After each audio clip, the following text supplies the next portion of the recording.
먼저 양측은 내년이 한미동맹 70주년임을 상기하고 동맹 발전에 대한 양국 국민들의 기대를 담아서 동맹 70주년 기념 결의안 채택을 적극 추진하기로 하였습니다. 네, 돌아온 다정의 8월 4일 5시 정치부회의 지금 시작합니다. 조금 전에 영상도 봤지만요. 미국 권력 서열 3위죠. 낸시 펠로시 하원 의장이 대만을 거쳐서 우리나라를 찾았습니다. 조금 전 영상에도 나왔지만 김진표 국회의장과 양자회담을 했네요. 네, 회담 내용도 발표됐는데요. 양국은 실질적인 비핵화를 위한 양국 정부의 노력을 지원해 나가기로 했다고 밝혔습니다.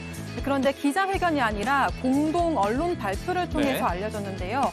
펠로시 의장이 대만을 방문했잖아요. 그래서 외교적으로 좀 민감해진 상황을 의식하는 걸로 보입니다. 네, 아마도 뭐 그런 측면이 있겠네요. 자, 윤석열 대통령이 지금 휴가 중이잖아요. 네. 만나야 되느냐 안 만나야 되느냐 정치권에서도 말들이 많았는데 결국은 안 만난 거죠? 제가 답을 드리기 전에 일단 제가 질문을 드려봐도 될까요? 질문이요? 여기 실루엣이 보이는데 네, 가운데? 네, 누구일까요? 누가 봐도 윤 대통령 아니에요? 네, 딱 봐도? 네. 윤 대통령입니다. 제가 근데 이렇게 쉬운 문제를 저한테 물어봐도 돼요? 이게 좀 재미로, 그래요? 네, 재미로 이렇게 여쭤봤는데 윤 대통령이 휴가 중에 이렇게 펠로시 의장을 따로 만나지는 않았고 조금 전에 40분 동안 전화 통화를 했다고. 40분 동안 전화 통화를 전화 했군요. 통화를 했다고 전해졌습니다. 그런데 정치권에서는 이렇게 직접 만났어야 했다. 뭐 이런 주장도 많아서 공방이 뜨거운 상황입니다. 네, 안 만난 게 잘했다 뭐 이런 주장도 있고 여러 가지 얘기가 좀 나오는데요. 자, 펠로시 의장이 우리나라에 도착했을 때 의전 관계자가 나가지 않았잖아요. 그래서 의전 홀대다 이런 논란이 좀 많이 있던데 야당 쪽에서는 국가 망신이다 이런 얘기도 하더라고요. 네, 그런데 반면에 여당에서는 미 하원 의장은 우리로 치면 국회의장이다. 그래서 의전 파트너는 정부가 아닌 국회다. 국회의장이 펠로시 의장에게 사과해야 한다 이렇게 얘기를 했습니다. 아, 그래요? 좋습니다. 잠시 후에 뉴스픽에서 저희가 관련 내용 자세하게 짚어볼게요. 전 들어가도 되죠? 심심한데요, 과장님. 아니, 그냥 들어갈게요, 일단요. 네.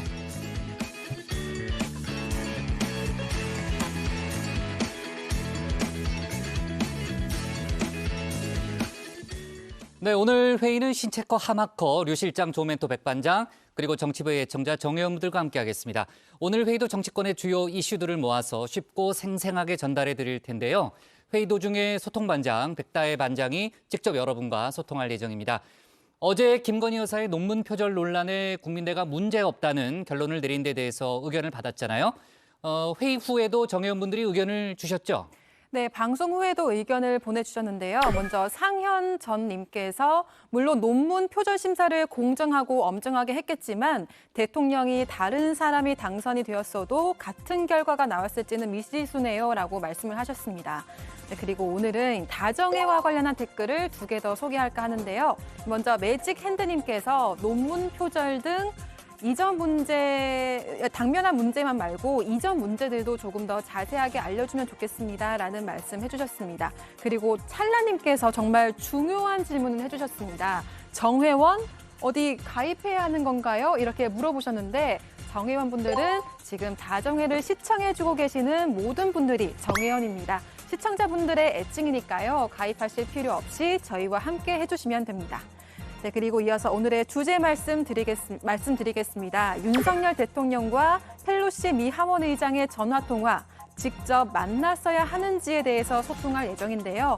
여러분의 생각을 유튜브 실시간 댓글로 자유롭게 올려주시면 응답하라 다정회에서 전해드리겠습니다. 많은 참여 부탁드리겠습니다. 네. 백 반장이 지금은 웃고 있지만 자리를 이동해서 댓글 확인하느라고요. 아주 고생하고 있어요. 의견들 많이 올려주시면요. 잠시 후에 백 반장이 소개할 예정입니다. 자, 오늘도 뉴스가 많은데요. 서둘러 가도록 하겠습니다. 신혜원의 뉴스픽 5부터 오늘의 정치부회의 출발하겠습니다.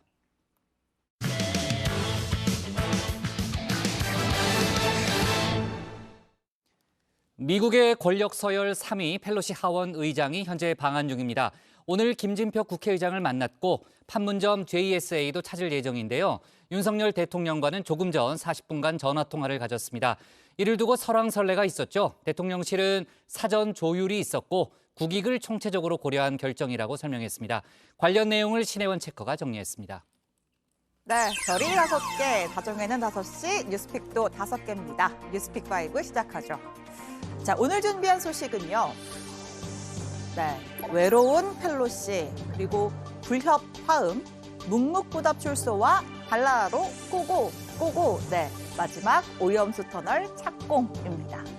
네, 미국의 권력 서열 3위 펠로시 하원 의장이 대만을 거쳐 한국에 왔습니다. 펠로시 의장의 전용기가 어젯밤 9시 반쯤 오산 미 공군기지에 도착했는데요. 여보세요 거기 누구 없어 어둠은 늘 그렇게 벌써 깔려있어 네, 예상 밖의 썰렁한 현장이었습니다. 오른편에 골드버그 주한 미국 대사, 라카메라 주한 미군 사령관, 전부 미국 측 인사뿐이었죠. 대통령실도 외교부도 심지어 국회 측에서 아무도 마중하지 않았습니다. 그래서 이제 이렇게 영상도 없고 사진만 딱 남아있는데요. 공항에 한국 측 의전 관계자가 아무도 나가지 않아 매우 불쾌한 것으로 전해졌습니다. 아마추어 외교가 빚은 부끄러운 참사입니다. 펠로시 의장의 파트너는 국회의장이고요. 그 국회의장의 여러 가지 대응이 선제적으로 이루어지는 게 맞는 것이죠. 외교적으로도.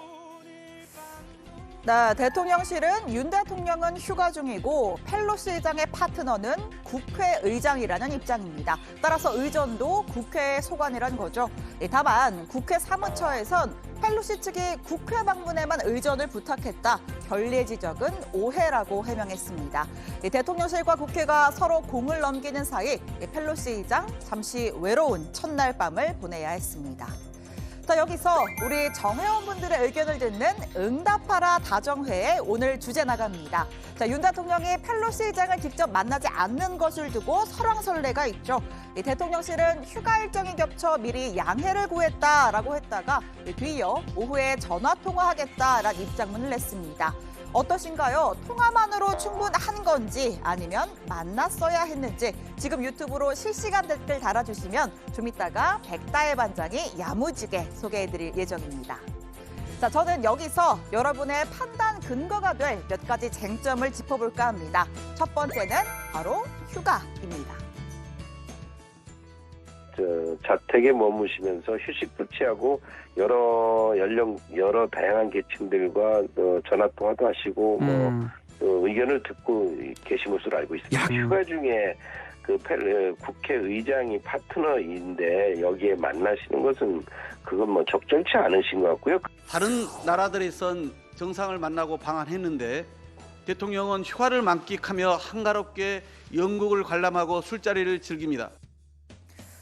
네, 윤 대통령 내외는 어제 저녁 대학로의 한 소극장에서 연극을 봤습니다. 이 제목이 2호선 세입자, 지하철 2호선에 사는 이들과 이들을 쫓아내야 하는 계약직 영무원과의 가슴 따뜻한 이야기 담고 있습니다.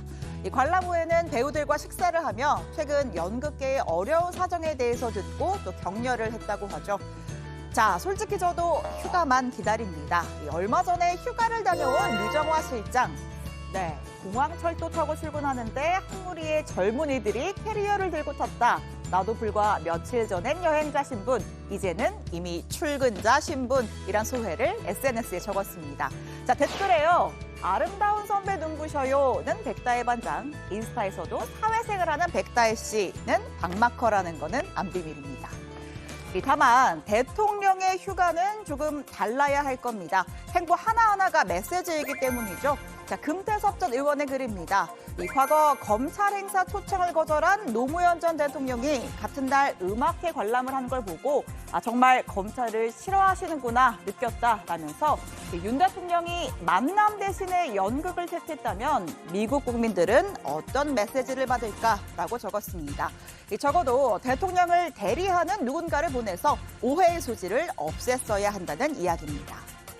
자, 두 번째 생각해볼 거리, 펠로시 의장의 대만행입니다. 네, 펠로시 의장 불장난하지 말라라는 중국의 엄포에도 끝내 대만 땅을 밟았죠. 시진핑 주석이 인권과 법치를 무시하고 있다며 시 주석을 직접 겨냥하기도 했습니다.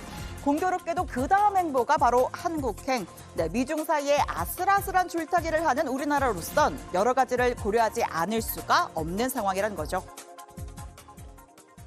우리가 수가 너무 우리의 카드를 지나치게 미국적으로만 맞추지 않느냐 안 만들 수 있는 거죠. 왜 꼭 만나야 하는 거죠? 그럴 필요가 없는 겁니다. 네, 윤 대통령이 펠로시 의장을 만나는 것만으로도 중국을 자극할 수 있다는 겁니다.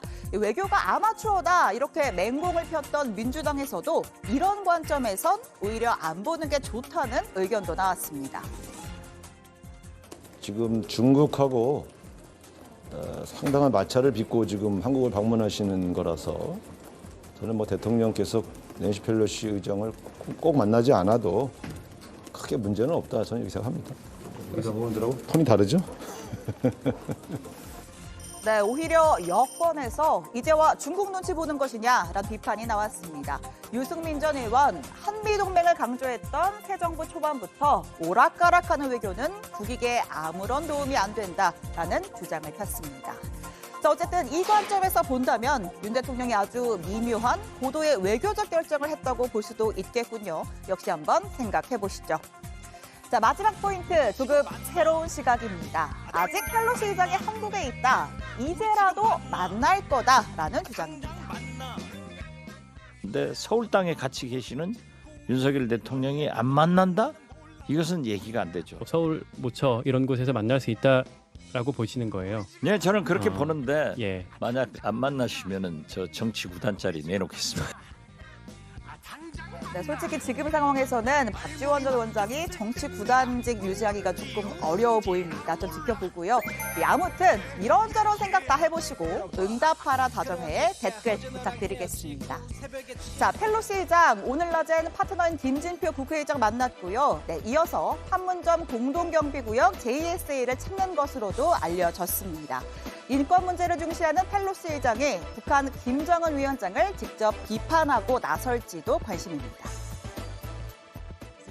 저희가 의회 대표단으로 순방을 하면서 세 가지 중요한 목적은 안보, 경제, 그리고 거버넌스 이 세 가지 주제를 다루고 있습니다. 이 세 가지 분야 모두 미국과 한국은 굉장히 탄탄한 관계를 구축하고 있습니다. 국제협력 및 외교적 대화를 통해 실질적인 비핵화와 평화 정착을 이루기 위한 양국 정부의 노력을 지원해 나가기로 하였습니다. 네, 오늘의 두 번째 픽 가겠습니다. 불협, 화음. 교육계는 물론이고 온 국민을 뒤집어 놓았던 주제죠. 만 5세 초등학교 입학. 여론의 거센 반발이 이어지자 대통령실과 교육부 모두 진화 작업에 돌입했는데 그 과정에서 불협, 화음이 새어 나옵니다.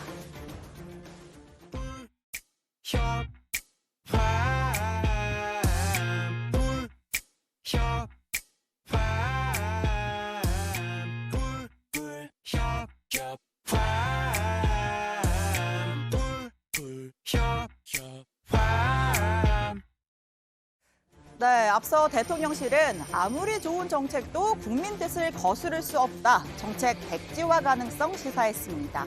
배경에는 메시지를 바로잡으라라는 휴가 중인 윤 대통령의 강한 지시가 있었다고 하죠.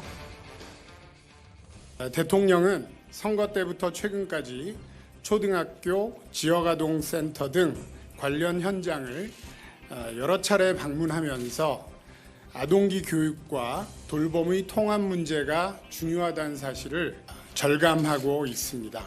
공론화와 수기가 필요하니 교육부가 신속하게 이에 관한 공론화를 추진하고 촉진자 역할을 해달라는 것이 대통령 지시사항이었습니다. 자, 오늘 다시 한번 강승규 시민사회석이 라디오에 출연해 국민들이 바라지 않는 정책 하지 않겠다고 못을 박았습니다. 그러면서 교육부 책임론을 거론했는데요.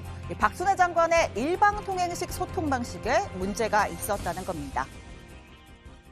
이미 낳은 아이들도, 이미 자라고 있는 아이들도 불행하다고 하면 학교를 다니고 있는데. 장관님이 제가 위로받으려고 하는 게 아니에요. 네. 부장관이 대통령 업무부 가는 데서 이런 부분 등이 이런 여러 가지 필요하고 공론화가 필요한 것 등이 좀 사상된 채 아주 좀 소통에 있어서 이렇게 서툴렀던 측면이 있고요. 이런 분들을 대통령께서 바로잡아서 네, 야당은 물론이고 여당에서도 박순애 장관 경질론이 힘을 얻고 있습니다. 설익은 정책 발표로 가뜩이나 어려운 대통령에게 부담을 줬다는 지적인데요. 자, 조경태 의원, 자질이나 능력 면에서 국민과의 소통에 대한 의지나 능력이 있는지 상당히 의문이다. 직격탄을 날렸습니다. 자, 박 장관, 논란을 자초하는 측면도 있습니다. 오늘자 국민일보 보도에 따르면요, 이 장관 취임 후 사흘 뒤에 대학 총장들과 만난 자리에서 이 박 장관이 내년 3월이면 학교, 그러니까 서울대학교 교수 자리로 돌아갈 수 있다라는 말을 했다고 합니다. 이 한 참석자가 그게 말이 되느냐, 장관에 올랐으면 책임지고 소임을 다해야 되는 거 아니냐 이렇게 비판하자 박 장관이 저는 행동이 빠른 사람이라고 답했다는 겁니다. 교육부가 업무 보고에 이런 화두를 던지지 않았다라면 언제 우리가 부모님들의 목소리, 지금 우리 정 대표의 이렇게 가슴 아픈 사연들을 직접 얘기하면서 같이 논의할 수가 있었겠습니까? 지금 말씀 경주고 약주는 말씀이신 것 같거든요.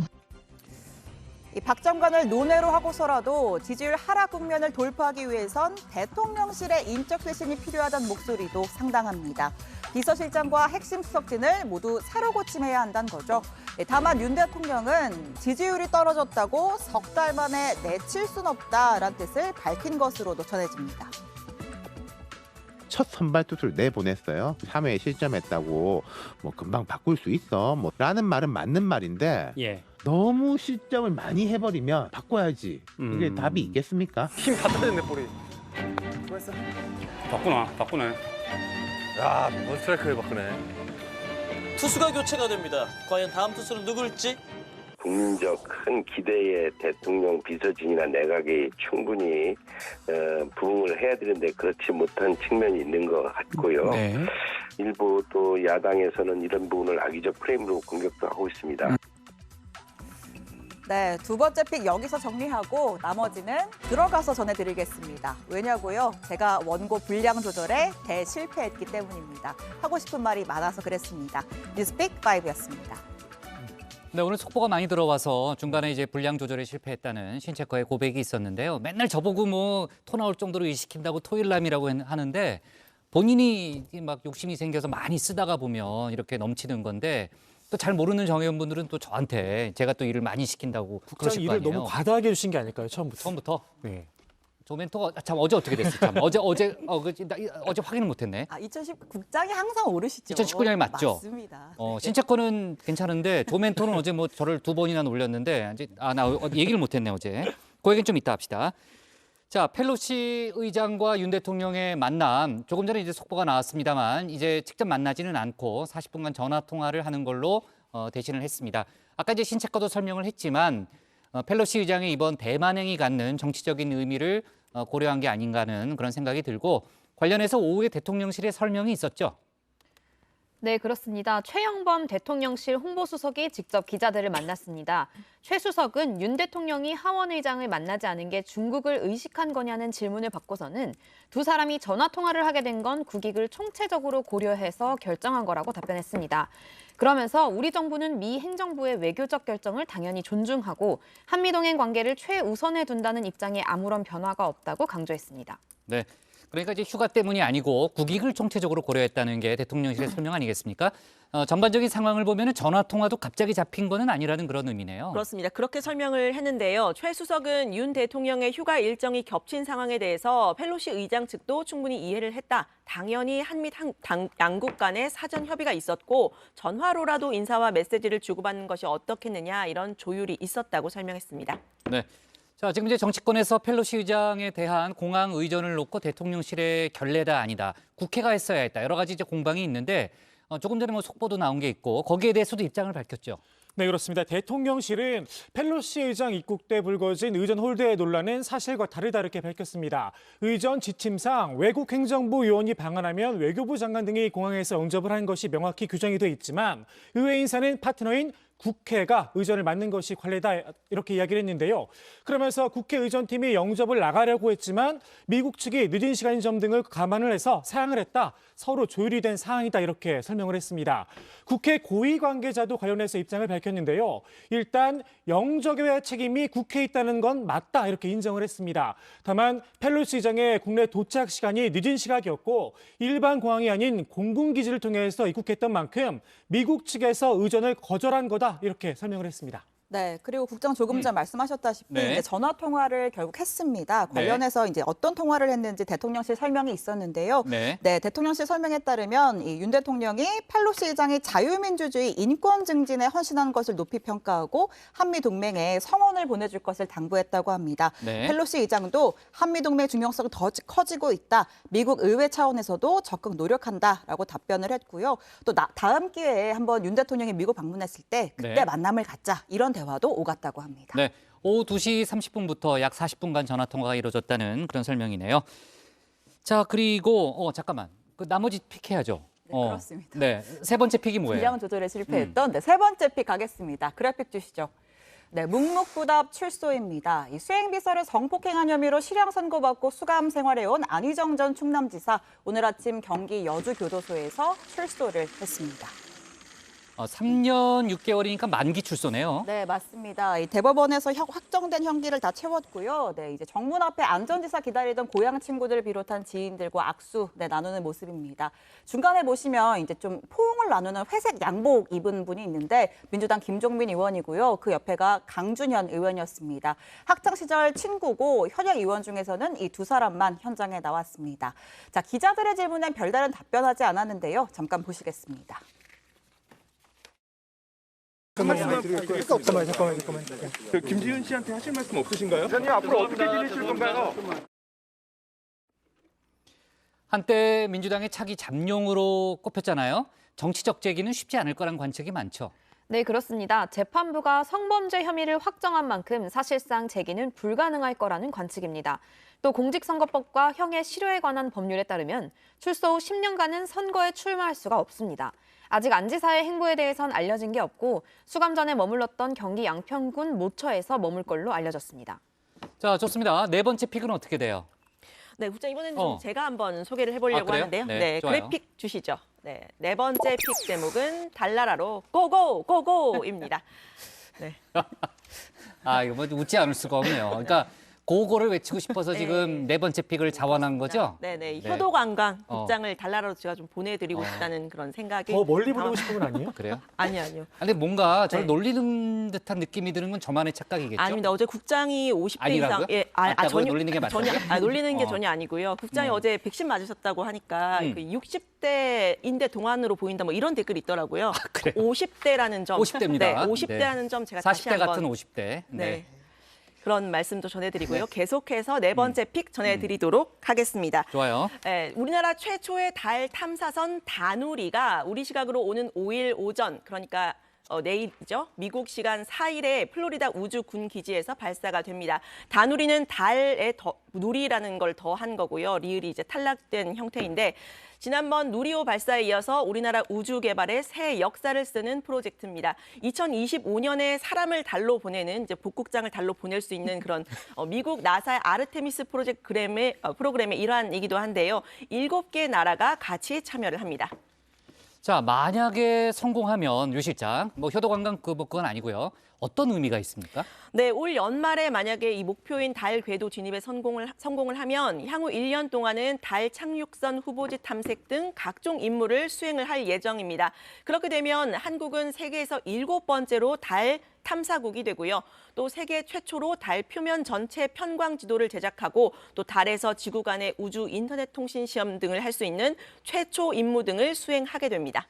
네. 자, 우리 시간으로 내일 아침에 발사니까요. 내일 또 뉴스픽에서 저희가 우주부 회의로 한번 해야 되겠네요. 네. 그 진짜 그거 전문이잖아요, 관련해서. 그렇죠. 달나라 회의 한번 가죠. 달나라 회의. 아니, 자꾸 이제 유 실장이 놀리는 생각이 들어가지고. 네, 좋아요. 자, 마지막 픽은 뭔가요? 예, 이 마지막 픽은 제가 하겠습니다. 마지막 픽은 후쿠시마 오염수 터널 착공입니다. 일본이 후쿠시마 원전 사고로 발생한 방사능 오염수를 바다에 버리기 위한 해저 터널 공사를 오늘 시작을 했습니다. 일본은 2011년 동일본 대지진 이후에 발생한 이 오염수를 1,000개 이상에 달하는 탱크에 보관을 해왔는데요. 양은 약 131만 톤에 달한다고 합니다. 결국 원전 앞바다 1km까지 해저 터널을 뚫어서 다액종 제거 설비로 거린 오염수를 방출하는 계획을 승인했다고 하는데요. 완공은 내년 6월쯤, 방출은 예상보다 늦어진 내년 여름쯤이 될 거라고 합니다. 네.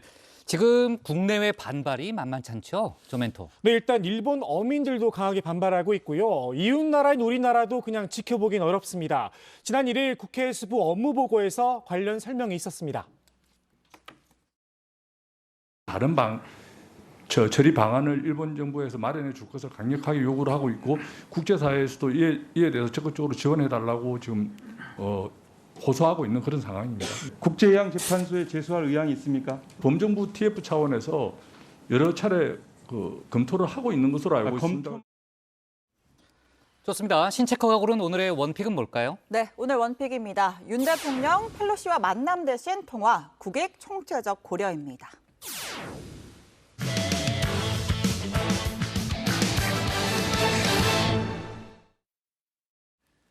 국민의힘이 비대위 전환을 앞두고 이준석 대표의 해임 문제가 주요 이슈로 떠올랐는데요.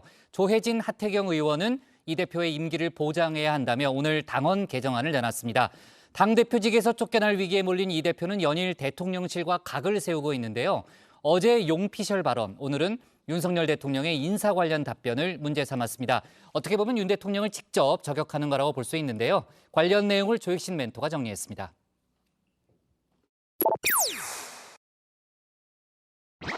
전 정권에 지명된 장관 중에 이렇게 훌륭한 사람 봤어요? 다른 정권 때하고 한번 비교를 해보세요. 인사 논란이 잇따라 불거지자 윤석열 대통령이 던진 말이었죠. 당시 야당뿐 아니라 여당에서도 쓴소리가 나왔습니다.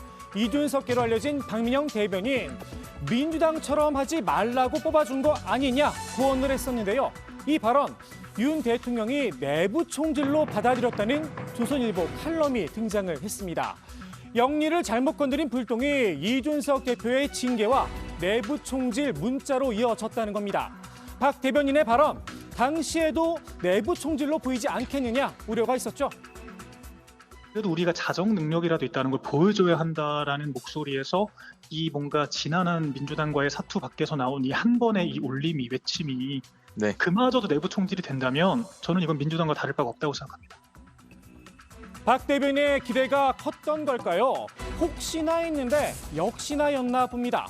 조선일보 칼럼을 접한 이준석 대표 한마디로 발끈했는데요. 눈을 의심하게 하는 증언이라면서 상당한 유감을 표시했습니다. 나와서는 안 될 발언이었다. 애초 논란이 됐던 윤 대통령의 답변도 직격을 했습니다. 이 대표는 박민영 대변인과 도어 스태핑 당시 윤 대통령 옆을 지킨 대통령실 강인선 대변인을 직접 비교하기도 했는데요. 박 대변인은 선무공신, 강 대변인은 호선공신에 빗댔습니다. 선무공신은 임진왜란 때 무공을 세운 장수를 뜻하죠. 박 대변인은 윤 대통령 당선을 위해서 현장에서 치열하게 싸웠다는 겁니다. 반면 호선공신은 선조를 따라 의주까지 피난길 시중을 든 신하를 말합니다. 호선공신 강 대변인, 제 역할을 하지 못하고 있다. 강하게 날을 세웠습니다. 강인선 대변인이 이 발언에 대해 언론인들에게 해명하거나 보충하는 모습보다는 발언 직후 만면에 미소를 띄우고 대통령을 따라가는 모습이었습니다. 강인선 대변인은 할 일을 하지 않았고 박민영 대변인은 할 일 이상의 용기와 책임의식을 갖고 했습니다. 문득 이런 생각도 듭니다. 그럼 선조는 누굴까요? 이렇게 훌륭한 사람을 봤냐는 윤 대통령의 인사자평, 국민 여론은 정반대죠. 부정평가 항목 가운데 1위가 인사, 2위가 무능이었습니다. 대통령과 가까이 있는 분들에 의해서 인선이 이루어졌기 때문에 100% 적재적소의 인물이 선정됐다고는 좀 보지는 않습니다. 관행에 묻혀있던 인사 시스템의 문제가 무엇인지 이런 것들을 한번 점검해야 된다. 이 여론을 무시해서 가서는 안 된다. 정우택 의원의 이 발언도 내부 총질로 봐야 할까요? 내부 총질러로 찍힌 이준석계, 이게 진짜 내부 총질이다. 화끈한 화력쇼를 선보였습니다. 이준석계인 국민의힘 임승호 전 대변인, 윤 대통령의 어록을 활용해 윤 대통령을 정밀 타격했습니다.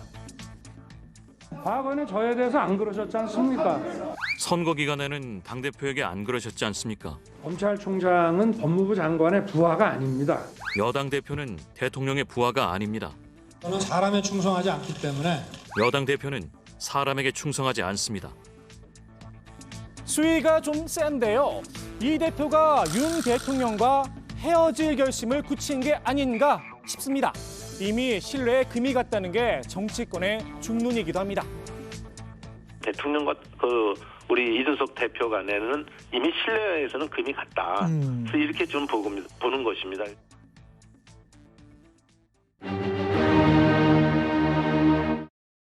과거에 있던 지도부는 해산이 되는 것이기 때문에 자동적으로 이준석 대표의 당대표의 권한도 없어지게 되는 것이다.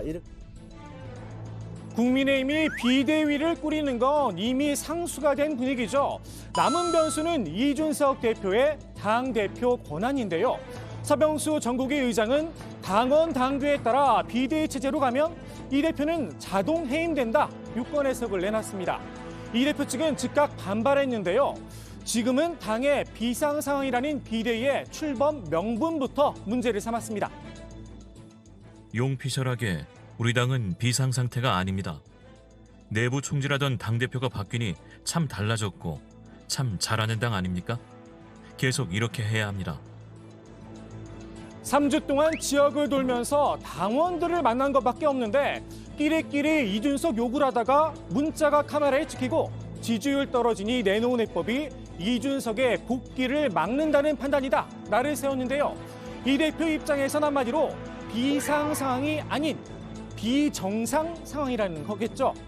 이준석계에선 쿠데타다. 날선 반응이 나오고 있습니다. 의원총회가 됐든 전국위원회가 됐든 다 전당대회보다 밑에 있는 기관들입니다. 근데 여기서 상위 기관에서 선출된 이준석 대표를 몰아내겠다라고 하는 거는 사실상 하극상이거든요. 민주주의 원리에 반하는 거예요. 이 대표와 가까운 의원들도 팔을 걷어붙였습니다. 비대위 전환은 필요하지만 이 대표의 임기는 보장해야 한다면서 이른바 상생당원안을 꺼내 들었습니다. 윤리위원회 징계로 당대표의 직무를 정지시키고 비대위 출범을 기회로 해서 전당대회에서 선출된 당대표를 쫓아내는 것은 편법과 꼼수로 정적을 제거하는 우리 정치사에 없던 새로운 정치 공작 기법을 시전하는 것입니다. 당헌 당규 미비를 자의적 해석으로 악용해서도 안 됩니다. 상생 비대위 구성을 위해서 조혜진 의원과 저는 당헌 개정안을 제출하는 것입니다. 상생 당헌 개정안은 이준석 쫓아내기를 반대합니다. 이준석 컴백이 가능한 개정안입니다. 앞서 국민의힘은 직무대행이 비대위원장을 임명할 수 있도록 당원을 개정하기로 했죠. 하태경 의원은 이를 타국 당원안이다 이렇게 규정을 했는데요. 반면 상생 당원안에는 여기에 크게 두 가지 항을 추가했다는 겁니다. 당대표 사고 시에는 당대표의 지휘를 해야지 아니한다. 그리고 당무 복귀 시 당대표는 최고위원을 선임해 잔여 임기를 수행한다. 명시를 했습니다. 비대위 체제로 가더라도 이 대표가 복귀할 수 있는 길을 열어둔 겁니다. 내일 당헌 개정안을 전국위에 올릴지 심사하기 위한 상임 전국위가 예정돼 있죠. 이른바 타국 당원안과 상생 당원안. 상임 전국위가 어떤 결정을 내릴지 일단은 지켜봐야 할 듯합니다. 만일 상생 당원안이 통과되지 못한다면 이 대표의 정상적인 복귀는 물 건너 가는데요. 이 경우 법적 투쟁에 나설 가능성이 큽니다. 이 대표가 가처분 신청을 낼 거란 이야기가 이 대표 주변에서 흘러나오기 시작했죠. 이 대표도 은근히 메시지를 냈습니다. 이준석 대표 어제 이제 페이스북에다가 또 그러면은 이제 앞으로 모든 내용은 기록으로 남겨 공개하겠습니다. 곧 필요할 듯 해서. 이거는 이제 법적 대응 들어간다라는 거죠. 뭐 이거를 비망록을 쓰겠다고 이거를 뭐 공개 기록을 남기는 건 아닐 거 아니에요. 가처분 신청 결과 법원이 어떤 판단을 내릴지에 대해선 전망이 엇갈립니다. 일단 이준석 대표가 지금 법률적 대응을 하지 않는 한은 이 흐름을 막을 수는 없을 걸로 보입니다. 저는 가처분 신청할 수도 있고 뭐 해도 인용될, 승소할 가능성도 꽤 높다고 생각합니다. 당내 문제에 대해서 법원이 그렇게 막 개입하거나 나름대로의 뚜렷한 어떤 이 가이드라인을 제시하면서 판결을 내린 경우, 결정을 내린 경우가 그렇게 흔하지는 않거든요. 정쟁의 한가운데 쓰는 거를 되도록 피하고 싶다 이런 생각을 할 수밖에 없기 때문에 이게 법적인 문제가 있다 하더라도 법원에 가져가는 거 쉬운 것 같지가 않습니다. 조기 전당대회를 통해 이 대표가 권토 중례하는 방안도 거론이 되고 있는데요. 현재 이 대표 차기 당대표 적합도에서 명실상부하게 1위를 달리고 있습니다. 차기 당대표로 압도적으로 이준석 여론조사가 1등 아닙니까? 예. 이런 것은 아주 잘하고 있다. 그러니까 도모를 해야지 지금 저항하면은 국민들이 당신 너무한다 이런 얘기 들을 수 있습니다. 다만 이 대표의 당원권이 정지가 된 상태죠. 이 대표가 직접 당대표에 도전할 수는 없는 상황입니다. 대신 예전에 밝혔던 계획대로 특정 후보를 밀어줄 가능성이 있습니다. 다음 당대표로 만약에 제가 생각하는 A와 B 의원이 만약 도전한다 그러면은 저는 그분들 밀 거고요. 여기에도 변수가 있긴 합니다. 바로 경찰의 수사 결과인데요. 기소 여부에 따라 이 대표의 정치적 영향력이 달라질 수 있습니다. 국민의힘이 비상하게 돌아가고 있는 현 시국의 원인, 바로 권성동 직무대행이죠. 권성동 원내대표의 문자 메시지 노출된 상황 네네네. 이것밖에 없는 거 아니겠습니까? 맞습니다. 국민들이 볼 때 상당히 의아해하시지 않을까. 의아해하는 국민들을 위해서라도 권 대행이 직무대행뿐 아니라 원내대표에서도 물러나야 한다는 목소리가 나오고 있는데요.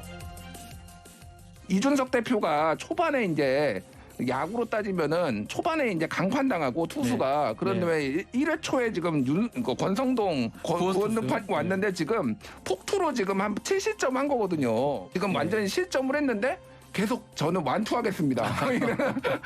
경기를 제가 매조지하겠습니다. 뭐 이렇게 나오는 거예요. 그러니까 이게 지금 납득이 안 되는 거죠. 그러니까 당대표 직무대행도 리더십을 완전히 실종을 했어요. 비대위로 전환하면 저는 권성동 원내대표가 원내대표직 문제에 대해서 결단을 하지 않을까 저는 그렇게 생각을 합니다. 권 대행은 묵묵부답입니다. 대신 한껏 몸을 낮춰 민생 행보에 나섰는데요. 쪽방촌을 찾았다가 핀잔 아닌 핀잔을 들었습니다. TV 뉴스를 많이 보는데 만날 싸우는 모습만 보인다라는 겁니다. 당 상황부터 먼저 제대로 수습하라 이런 충고가 아닌가 싶기도 합니다. 과연 침묵이 답일까요? 오늘의 정치 인사이드 이렇게 정리합니다. 여기 왔으니까 그 부분은 조금 나중에 필요한 부분 있으면은 저희 대변인이 있으니까 대변인 통해서 말씀드려서. 자, 이준석 대표가 이제 당의 비대위 전환에 상당히 강하게 반발하는 그런 모양새죠. 내일 또 국민의힘에서 여러 가지 속보가 있으니까 내일도 이제 관련한 이준석 대표의 입장이 나올 걸로 보입니다. 지난달 29일로 기억하는데 익명으로 성명서를 냈던 초선 의원들의 행동에 대해서도 비판의 목소리를 냈다는 거죠? 네, 그렇습니다. 이준석 대표는 난장판의 첫 단계인 초선 모임 성명서부터 살펴보니 익명으로 의원들이 참여해 숫자를 채웠다고 지적했는데요. 63명 초선 의원 가운데 32명을 채워 과반인 것처럼 하려고 익명을 동원한 수준 낮은 행동이라고 지적했습니다. 목숨이 위협받던 일제시대 독립선언서도 최소한 다 실명으로 썼다고 꼬집기도 했습니다. 이준석 대표가 앞으로 모든 내용을 기록으로 남겨서 공개하겠다 이런 얘기를 했잖아요. 일단 그 말을 그냥 해석해 보자면 가처분 신청 준비에 들어간 게 아니냐 이렇게 주변에서는 보고 있다는 거죠? 네, 그렇습니다. 그런 이야기도 나오고 있는데요. 이준석계로 분류가 되는 김용태 최고위원은 실제로 이 한 법무법인의 변호사를 통해서 법적 자문을 받고 있다고 밝혔습니다. 하지만 효력정지 가처분을 신청할지는 결정하지 않은 상황이라면서 이 가장 중요한 결정의 기준은 정부와 국민을 위하는 것이라고 말을 했습니다. 아직 전국위에서 어떤 결론이 나올지 예단을 할 수가 없는 데다 기각이 될 경우에 부담도 이 대표 측에서 고려하고 있는 걸로 보이는데요. 당분간 이 가처분 신청 여론 압박용 수단으로만 사용할 가능성이 커 보입니다. 네, 내일 전국의 상황은 유 실장이 좀 챙겨요. 네네. 네, 아침부터 좀 바쁘게 움직여야 될 거예요. 네, 좀 일찍 오도록 하겠습니다. 네, 좋아요. 내일 볼게요. 자, 조혜진, 하태경 의원이 이른바 상생 당원안을 냈잖아요. 아까 이제 그 조멘토가 소개했습니다만 지금 이제 이준석 대표의 복귀기를 열어주려고 여러 가지 노력을 하고 있는데 또 한편으로는 조기 전당대회를 겨냥한 당권 주자들의 움직임이 빨라지고 있다는 거죠. 네, 상생당원 하니까 같이 살자 뭐 이런 뜻이겠죠. 네, 네. 아무튼 뭐 당권 주자들의 움직임 빨라지고 있습니다. 김기현 의원이 가장 눈에 띄는데요. 조기 전대 필요하다 입장을 공개적으로 밝히고 있습니다. 맞아요. 또 대변인을 영입하는 등 조직 구성에 속도를 내고 있다라는 보도도 있었는데 일단 뭐 김 의원 측은 아직 전대 일정도 모르는 상황에서 이 대변인 조직 구성하는 단계는 아니다 선을 긋기는 했습니다. 다만 전당대회 관련해서 여러 의원들이나 밖에 계신 분들의 조언 듣고 있다. 먼저 연락해서 이런저런 자문들을 많이 해주고 있다고 전했습니다. 네, 안철수 의원도 유력 당권 주자 가운데 한 명으로 꼽히는데요. 차기 당대표 적합도 조사에서 이준석 대표에 이어서 2위를 차지하기도 했습니다. 안 의원은 민당정 토론회를 이끌면서 당내 기반을 다지고 있다는 평가인데요. 지금은 미국에서 휴가를 보내고 있죠. 귀국 후에 오는 9일로 예정된 민당정 토론회에서 당대표 출마를 관련해서 입장을 밝힐 걸로 보입니다. 네. 안철수 의원이 이제 최근에 반도체 관련해서 미국의 칩4를 둘러싼 여러 가지 얘기가 있잖아요. 미국에서 이제 페이스북에 글을 썼는데 미국의 가입 요구는 거절할 수 없는 제안이고 가입이 불가피하다라는 그런 입장을 밝히기도 했습니다. 뭐 여러 가지로 지금 이제 김기현 의원은 국내에서 적극적으로 움직이고 있고 또 안철수 의원도 밖에서 의견을 표명하고 있는 그런 상황인데요. 지금 이제 당대표 출마를 고려해서 비대위원장직을 맡지 않으려는 사람들도 있다는 거죠? 네, 맞습니다. 정진석 국회 부의장과 주호영 의원이 비대위원장 후보군으로 하마평에 오르내리고 있는데요. 두 사람 모두 전당대회 출마에 마음이 기울어서 비대위원장직에는 부정적인 걸로 알려졌습니다. 이 밖에 5선의 조경태 의원과 4선의 윤상현 의원, 그리고 3선의 김태호 의원도 당권 주자로 언급이 되고 있고요. 지난 당대표 선거에 출마했던 초선의 김웅 의원도 비윤계 후보로 전당대회에 출마할 가능성이 거론됐습니다. 원외에서는 나경원 전 의원이 당권 주자로 꼽힙니다. 네, 당내 중진급 인사들 차기 전당대회에 관심이 좀 있는 분위기인데요. 내가 맡겠다 이런 사람은 없어요?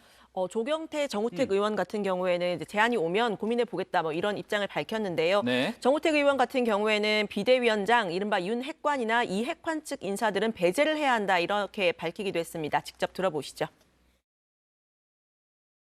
그런 역할의 요청이 들어왔을 때 제가 거절했을 때 당이 어려울 때 저 사람은 저 책임을 회피하는 것이 아니냐 이런 중압감도 작용할 것이라고 보기 때문에 만약 그런 요청이 온다면 아마 고민에 빠질 것 같습니다. 네, 오늘의 정치 인사이드 이렇게 정리하겠습니다. 이준석 헤어질 결심, 윤 대통령 인사 발언 비판으로 제목을 잡겠습니다.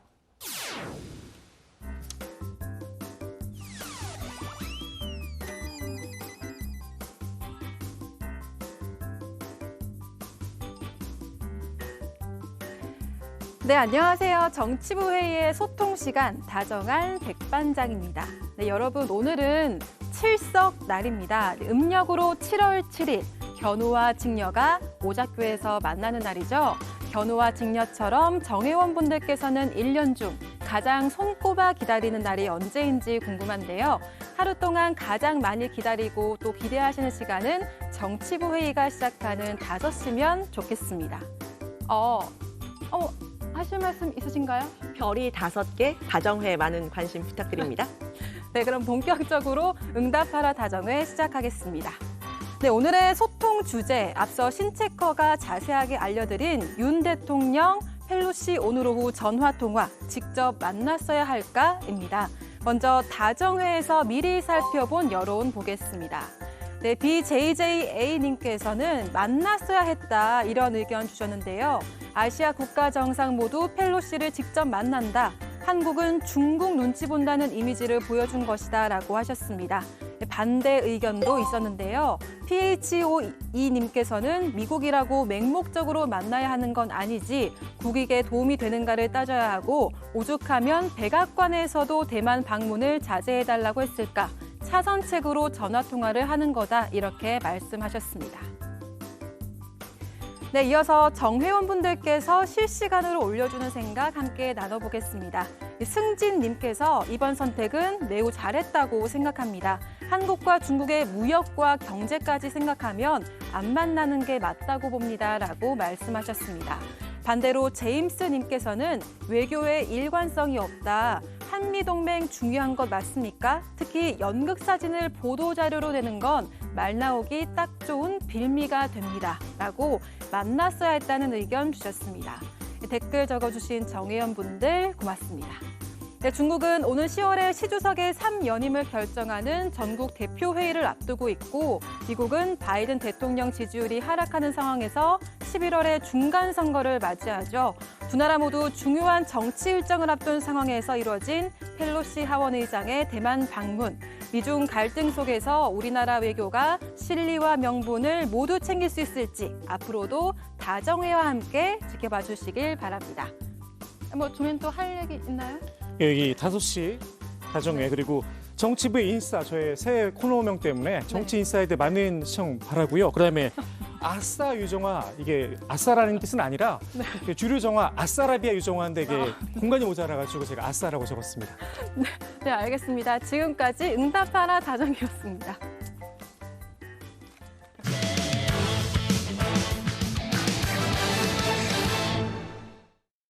네, 류정화 실장이 막 뛰어나가네요, 지금요. 자, 이번엔 민주당 소식 짚어보겠습니다. 유력한 당권 후보 이재명 의원에 대한 다른 후보들, 박용진, 강훈식 의원의 견제가 이어지고 있죠. 어제도 TV 토론이 있었는데 지방선거 당시 셀프 공천 문제부터 민영배 의원 복당까지 쟁점이 됐습니다. 이 의원은 자신을 향한 사법 리스크 공격에 대해서 저도 인간이라 가끔 지치기도 한다고 호소했는데 관련 소식을 류정화 상황실장이 정리했습니다. 네, 민주당 대표 선거가 순항 중입니다. 어대명이 확대명이 됐다 이런 풍문이 들려오는 가운데 특별한 이변은 눈에 띄지 않고 있다는 건데요. 이미 어제부터요. 강원, 대구, 경북 지역에서 또 오늘부터는 제주, 인천 지역에서 투표에 돌입했습니다. 어제 저녁에 두 번째 TV 토론도 진행이 됐는데요. 어토류, 어차피 토론은 유 실장이죠. 바로 토론회 속으로 들어가 보도록 하겠습니다. 이재명 의원에 대한 공격이 아주 거셌는데요. 첫 번째 재료는 셀프 공천 논란이었습니다. 6일 지방선거 당시에 이재명 의원의 이 개항을 공천에 대해서 인천 개항을 공천에 대해서 박용진 의원이 사당화 논란을 제기한 건데요. 선당 후사가 아니라 자생 당사로 기결이 됐다 이렇게 직격을 했는데 이 의원은 시스템 공천이었다고 맞받았습니다. 거제 병강용 시장 후보 387표 차, 서울 중구의 서양호 후보 489표 차, 안산의 재종길 시장 후보 181표 차로 낙선했습니다. 이 가슴 아픈 낙선과 관련해서 저는 사과하셔야 되고 당의 공천은 특정인이 결정하는 게 아니라 시스템에 의해서 비대위 그리고 공관위 또 그 외에 많은 분들의 의견을 모아서 결정하죠. 네, 이 의원의 이 셀프 공천 논란은요. 박지원 전 비대위원장의 폭로로 시작이 됐습니다. 지난 지방선거에 당이 불러서 출마를 한 게 아니라 이재명 의원 본인이 먼저 불러달라고 요청을 했다는 겁니다. 이 의원의 출마 선언 당시 내용과는 좀 다른 부분인데요. 저의 정치적 안위를 고려해서 지방선거와 거리를 두라는 조언이 많았습니다. 저 역시도 조기 복귀에 부정적이었던 것 사실입니다. 그러나 당이 처한 어려움과 지금 이 위태로운 지방선거 상황을 도저히 외면할 수 없었습니다. 네, 이 의원은 의견을 나눈 건 맞지만 본인이 공천권을 가진 건 아니었기 때문에 셀프 공천이라고 말할 수는 없다 이런 입장을 밝혔죠. 어제 토론에서는요. 본인의 출마에 비판적인 이 여의도 정치인들의 여심과 현장에서의 당심은 달랐다 이렇게 설명을 했습니다. 그러니까 현장에서 당원과 국민들의 요청이 있었다는 점을 강조한 건데요. 여의도에 있는 국회의원들 중에 반대를 하는 의견을 갖고 있었지만 현장에 계신 우리 당원 여러분 그리고 우리 국민 여러분들께서는 출마를 지지하는 경우가 훨씬 많았다. 여의도의 마음, 여심과 민심, 당심의 괴리를 보여주는 대표적 케이스다. 그렇게 생각합니다. 네, 하지만 문제는 당심과 민심이 달랐다는 겁니다. 결과적으로는 이 의원의 인천 출마가 지방선거 패배, 특히 서울 수도권 지역의 패배로 이어졌다 이런 평가가 나왔죠. 어제 토론은 제주 MBC 주관으로 이루어졌습니다. 지방선거 당시에 논란이 됐던 이재명 후보의 공약, 김포공항 이전 공약도 도마 위에 올랐는데요. 당시 제주도의 표심에 영향을 미쳤다 이런 이야기가 나왔었죠. 강훈식 의원은 이재명 의원의 지역구에서는 통할 수 있는 공약일 수 있지만 총괄 선대위원장으로서 적절한 공약 제시였냐 의문을 제기했습니다. 아마도 본인 출마하는 지역구에는 그 공약이 도움되었을 거라고 생각하는데요. 총괄 선대위원장으로서 본인의 지역구의 공약과 이렇게 충돌될 때 또 제주도민들과의 고려가 충분히 되었었던 것인지 이해관계를 모두가 만족하게 조정할 수는 없고 저는 수도권 서부 주민 350만 명의 피해를 충분히 고려해야 되고 네, 이렇게 이 의원에 대한 공격이 쏟아졌는데 세 번째 공격 포인트는요. 민형배 의원의 복당 문제였습니다. 검수완박 법안 처리 당시 탈당을 했던 민 의원의 복당 문제 어떻게 처리할 것인가 이런 이야기가 나온 건데요. 이재명 의원만 긍정적인 입장을 내놨습니다. 역시 당심의 초점에 맞추는 모습이었는데요. 민형배 의원이 그 복당을 하는 것이 적절한지 지난번에 광주 행사 때 보니까 이재명 후보님 옆에 민형배 의원이 서 계시던데 당원분들께서는 많이 희생이다 이렇게 봐주시는 것 같고 또 집권 여당 쪽 지지하시는 분들은 저거 꼼수다 이렇게 보는 경향이 많고 물론 이건 뭐 영역에 따라 많이 평가가 다르지요. 당 전체로서는 아마 그 당이 필요로 해서 한 일일 거고 요청해서 한 일일 텐데 그걸 특정 개인의 책임으로 귀결시키는 건 옳지 않다. 중리를 모아서 합리적인 결정을 하도록 하겠습니다. 기본과 상식이 무너졌던 지점들이 있었다고 봅니다. 그중에 이런 문제들은 기본과 상식에 맞게 처리되면 될 일이다. 저는 이렇게 생각합니다. 네, 이렇게 박용진, 강훈식 의원의 협공을 받았던 이재명 의원 가만히 있을 수는 없겠죠. 다 같이 힘을 모으자 이런 뜻이었을까요? 화살을 여권으로 돌려서 이상민 행정안전부 장관의 탄핵을 추진하자는 카드를 꺼냈습니다. 이상민 장관은 최근에 이 경찰국을 신설하려는 과정에서 강한 반발에 부딪히고 있죠. 야권이 제기하고 있는 내각의 인적 쇄신 대상 1호로 꼽힙니다. 이 의원이 강한 야당을 강조하면서 이 대여 투쟁 방안을 제시한 셈인데 다른 의원들의 호응을 이끌어내지는 못했습니다. 현 정부가 법과 또 그 상위 규범인 최상위 규범인 헌법을 위반해서 정부 조직법에 없는 경찰국을 만들겠다. 이런 것들 포함해서 좀 강력한 탄핵 발의라든지 이런 걸 좀 해야 된다는 생각인데 우리 박 후보님 의견은 좀 어떠신가요? 그러면 이슈가 어디로 가느냐면 탄핵이냐 아니냐로 갑니다. 이 능수능란한 대응이 아닌 거예요. 법률적 검토에 대해서도 충분히 네. 검토를 하고 그 말씀을 꺼내시는 것이 맞지 네. 당대표가 그걸 툭 던져놓고 나면 알겠습니다. 갑자기 국면이 달라져 버리는 우려가 있습니다. 네, 이런 논쟁들이 오간 가운데 이 의원에 대해서 협공을 펼친 박용진, 강훈식 의원. 그렇다면 97그룹 단일화에는 한 걸음 더 다가섰을까요? 현실은 그렇지 못한 듯합니다.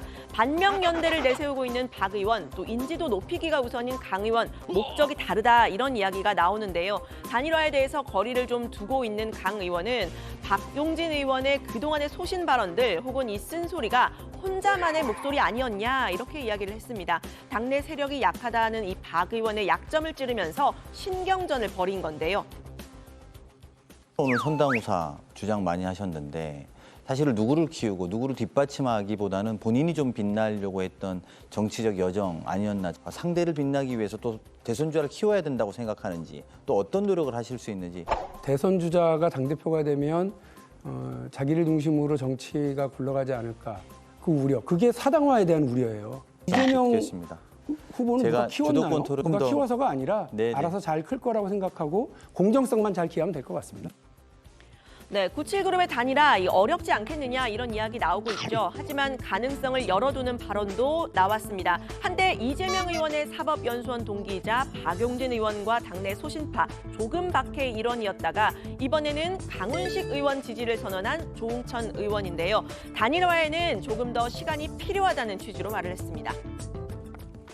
그러니까 지금 자기가 대표가 되면은 네. 어떻게 하고 싶다, 자기 비전, 뭐 전략, 뭐 이런 거 포부 이런 걸 얘기하고 싶은데 자꾸 너 언제 결혼할 거냐 좀 두고 봐주시죠. 왜 이제 일주일 됐습니다.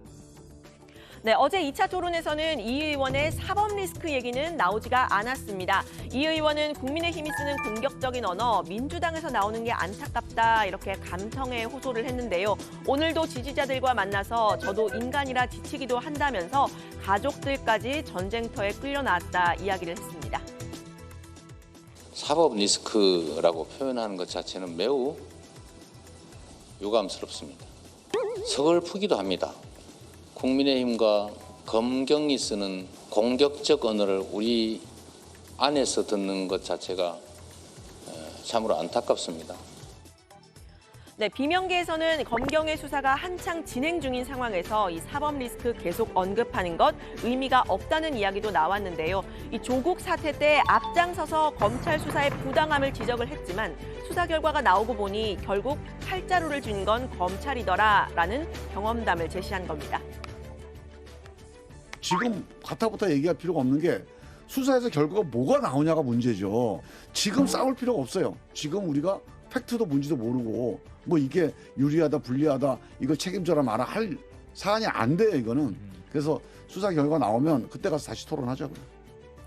네, 이변이 없는 민주당 전당대회 과정, 국민의힘 입장에서는 뭐 굿이나 보고 떡이나 먹자 이런 심정일 듯한데요. 유력 주자 이재명 의원을 겨냥해 땡대명이라는 분위기란 진단도 나왔습니다. 땡큐 당대표 이재명이라는 얘긴데요. 이재명 저격수로 통하는 윤희숙 전 의원은 시끄러운 국민의힘의 상황에 쏠린 눈을 민주당이 좀 걷어가 달라 이런 바람도 드러냈습니다. 국민의힘이 지금 너무 정신이 없으니까 좀 숨을 좀 쉬려면 이재명 후보가 당선이 되셔서 좀 숨 쉴 공간을 주셨으면 좋겠는데 다른 후보들이 이런 문제를 전당대회 때 좀 잘 얘기하셔서 좀 잘 싸우셨으면 좋겠어요. 박용진, 강훈식 의원님 화이팅. 네, 민주당 전당대회 이미 일부 지역에서는 온라인 ARS 투표에 돌입을 했습니다. 변수로는 여전히 이재명 의원에 맞선 단일화가 꼽히는데요. 박용진, 강훈식 의원의 단일화 효과를 발휘하려면 1+1은 2가 아니라 3 혹은 4가 돼야 승산이 있다. 이런 이야기도 나왔습니다. 민주당 관련 소식 앞으로도 다정해서 전해드립니다. 오늘 발제 이렇게 정리합니다. 이재명 사법 리스크 공격에 저도 인간이라 지쳐. 박용진, 강훈식 협공했지만 단일화는 글쎄. 네, 자 이재명 의원이 오늘 제주도에서 지지자들을 만났는데 여러 가지 얘기들을 했죠. 네, 제주 4.3 평화공원을 참배하고요. 이 국가폭력 범죄에 대해선 공소시효 영구히 배제해야 한다고 말했습니다. 이 4.3의 완전한 명예회복 민주당이 끝까지 책임지겠다. 이런 방명록도 남겼습니다. 이 4.3 희생자 특별 재심 과정에서 검찰이 일부 희생자의 무장대 활동 의혹을 제기한 것에 대해선 정권이 바뀌니 검찰의 태도도 바뀐다. 민주당에서 각별히 관심 갖고 챙기겠다고 했습니다. 오후에는 경남 창원과 울산에서 당원 지지자들을 만날 예정입니다. 네, 이 의원은 오늘 제주 지역 당원들과 만나서 사법 리스크 등 자신을 향한 공격에 대해서 비판했는데요. 저도 인간이라 가끔 지치기도 한다 이렇게 토로를 했습니다. 하지만 이기는 민주당을 만들 적임자가 본인이다 강조를 했는데요. 여의도 국회의원들, 정치인들의 마음을 여심이라고 보고 이 여심이 당심이나 민심과 극단적으로 다르다라는 이야기를 했습니다. 이게 바로 극복해야 할 과제라고도 이야기를 했는데요. 네. 정치 개혁이 필요하다 이런 뜻으로 해석이 됩니다. 여심은 본인의 출마에 비판적이었지만 민심과 당신은 다르다 이렇게 강조를 했는데 출마를 만류하는 사람들에게 당은 이재명 아니라 이재명 할배가 해도 바뀌지 않는다 이런 이야기도 들었는데 당이 왜 안 바뀌느냐 바뀐다 이렇게 강조를 했습니다. 네, 박용진 의원은 오늘도 이재명 의원의 비판 상당히 수위를 높게 비판을 했죠. 네, 그렇습니다. 박용진 의원은 오늘 한 라디오 방송에 출연해서 열흘 안에 1:1 구도를 만들겠다 이렇게 공언을 했는데요. 사실 제가 월요일에도 이 발언을 소개를 했는데 나흘이 지났는데 아직도 아무튼 열흘입니다. 특히 국민의힘이 이재명 당대표를 반기고 있다 이렇게 강조를 하면서 이재명 당대표는 또 다른 패배를 가져오는 낡은 선택이라면서 전략적으로 박용진을 선택해달라 이렇게 이야기를 했는데요. 개항을 셀프 공천 논란에 대해서 사과해야 한다 다시 강조를 했습니다. 저소득 저학력자 발언, 욕 플랫폼 논란 등의 발언이 이어지고 있다면서 이재명 의원의 사법 리스크보다 실언 리스크가 더 크다 직격하기도 했습니다. 네, 실언 리스크라는 표현을 썼군요. 강훈식 의원도 이재명 의원을 비판했죠. 네, 그렇습니다. 강 의원은 오늘 제주도에서 기자 간담회를 열었는데요.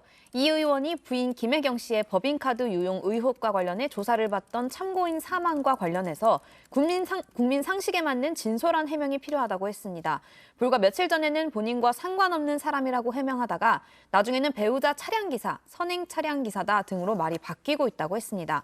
이런 해명은 오히려 의혹을 증폭시킨다고 직격했는데요. 김혜경 씨의 관련 수사에 대해서는 잠시 후 주민에서 제가 직접 자세히 전해드리겠습니다. 네, 류 실장, 97그룹 단일화는 어떻게 되고 있어요? 네, 일단 그 우상호 비대위원장을 비롯해서 당대표 경선 컷오프 당시에 1, 2, 3등이 큰 차이가 나지 않았다 이런 이야기를 하는 사람들이 민주당에서 많이 나오고 있는데요. 단일화 논의에도 영향을 주고 있습니다. 박용진, 강훈식 의원 둘 다 본인이 2등이라고 주장을 하고 있는데요. 여론조사상으로는 이재명 후보가 크게 앞서는 결과들이 많지만 컷오프의 경우에는 중앙위 결정이 70%를 차지하기 때문에 이 어대명이라는 말처럼 큰 차이는 나지 않았을 거다 이런 이야기가 나오고 있는 건데요. 조홍천 의원의 이야기 들어보시죠. 예비 경선 컷오프의 선거인단은 중앙위원들입니다. 복합적인 요인, 당의 앞날, 총선 구도, 뭐 복잡한 사정까지 다 고려해가지고 선택을 하시는 분들인데요. 그런 뭐 심사가 좀 복잡하신 것 같아요. 그래서 상당히 박빙으로 나온 것 같았고. 그래서 뭐 일방적으로 어느 한쪽으로 몰린 것 같지는 않았습니다. 네, 하지만 이 본경선에서는 예비경선과 달리 권리당원과 일반 국민 여론조사 비율이 예비경선보다 크기 때문에요. 이 의원이 유리할 거다 이런 전망도 나오고 있습니다. 네, 자 오늘 발제 이렇게 정리하겠습니다. 이재명 사법 리스크 공격에 저도 인간이라 박용진, 강훈식 협공 단일화는 글쎄로 제목을 잡겠습니다. 다음은 하이빈 마커의 주민입니다.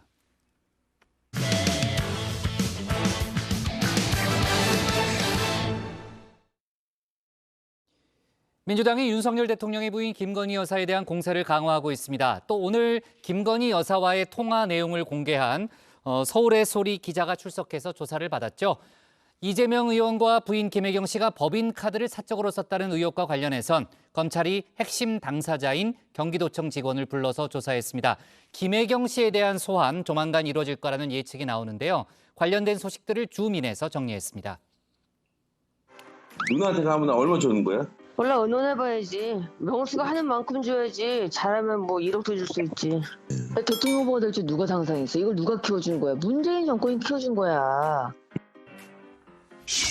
네, 대선 기간 중 그야말로 핫 이슈였죠. 김건희 여사의 통화 녹취입니다. 당시 이 내용을 직접 방송에 제보한 인물은 서울의 소리의 이명수 기자입니다. 국민의힘은 이 기자를 공직선거법과 통신비밀보호법 위반 혐의로 고발했습니다. 오늘 서울의 소리 이명수 기자가 경찰에 출석했습니다. 네, 경찰 조사에 성실히 임하도록 하겠습니다. 이 기자의 변호인은 국민의힘이 무리한 고발을 했다고 주장했습니다. 앞서 재판부도 이 기자 제보를 받아 김 여사 대화 내용을 공개한 MBC의 방송 자체를 금지하지는 않았다는 점을 근거로 들기도 했습니다. 국민의힘 측에서 고발을 취하하는 게 상식에 부합하는 것이 아닌가 생각합니다. 그리고 무리한 고발이 무리한 수사로 이어지지 않았으면 하는 바람입니다. 국민의힘은 이 기자가 대화를 몰래 녹음했고 유도 질문을 했다고 주장한 바 있습니다. 경찰은 이 부분과 함께 해당 대화가 통신비밀보호법상 보호 대상인지 등을 들여다보고 있는 걸로 전해집니다. 김 여사 어디를 가든 무엇을 하든 매번 화제가 됩니다. 최근 여론조사 결과 한번 살펴보겠습니다. 여론조사 공정의 조사 결과인데요. 대통령 부인의 활동 범위에 대한 생각을 묻는 질문에 공식 행사만 해야 한다와 조용히 내조해야 한다는 답변이 모두 39%대를 기록하면서 오차 범위 안에서 팽팽하게 맞섰습니다. 반면 자유롭게 활동해야 한다는 답변은 15.9%에 그쳤습니다. 다만 지지하는 정당에 따라 김 여사 행보에 대한 생각도 달랐는데요. 국민의힘 지지자들 중에서는 20.6%가 또 민주당 지지자들 중에서는 60%가 김 여사가 조용한 내조를 해야 한다고 답했습니다. 지금까지 이런 없었다.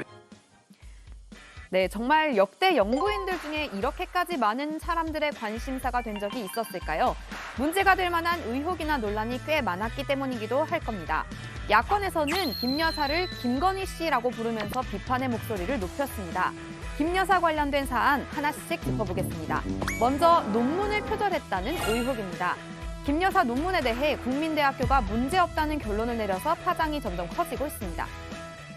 태권도 올림픽 금메달리스트였던 문대성 전 국회의원이 그 같은 박사학위 논문 표절로 학위가 취소되지 않았습니까? 같은 대학에서. 문대성 논문은 안 되고 김건희 논문은 되는 이유가 뭐냐. 국민대는 통상적으로 용인되는 범위를 심각하게 벗어나지 않았다 이런 이유를 들었지만 논란은 잦아들지 않고 있습니다. 야당은 국민대가 권력 앞에 양심을 팔았다 이렇게 비판했습니다. 당연히 교육부가 재조사를 해야 될 텐데 지금 현 박순애 교육부가 그 일을 잘 할 수 있을지에 대해서 신뢰가 거의 없는 것 같아서. 네, 아닌 게 아니라 실제로 졸업생 등으로 구성된 국민대 동문 비대위에서는 조사 보고서 공개를 요구했습니다. 또 일부 학계 인물들은 국민검증단을 꾸려서 아예 자체적으로 김 여사 논문 표절 의혹 건을 살펴보겠다는 입장입니다. 어쩌면 논문보다도 더 크게 주목받고 있는 다음 이슈, 건진법사로 알려진 윤 대통령 부부의 측근 관련 의혹입니다. 무속인 A씨가 대통령 부부와의 친분을 이용해 세무조사 무마 등 청탁을 받고 이 건에도 개입했다는 겁니다. 그야말로 총체적 난국, 엉망진창 국정난맥이 펼쳐지고 있습니다.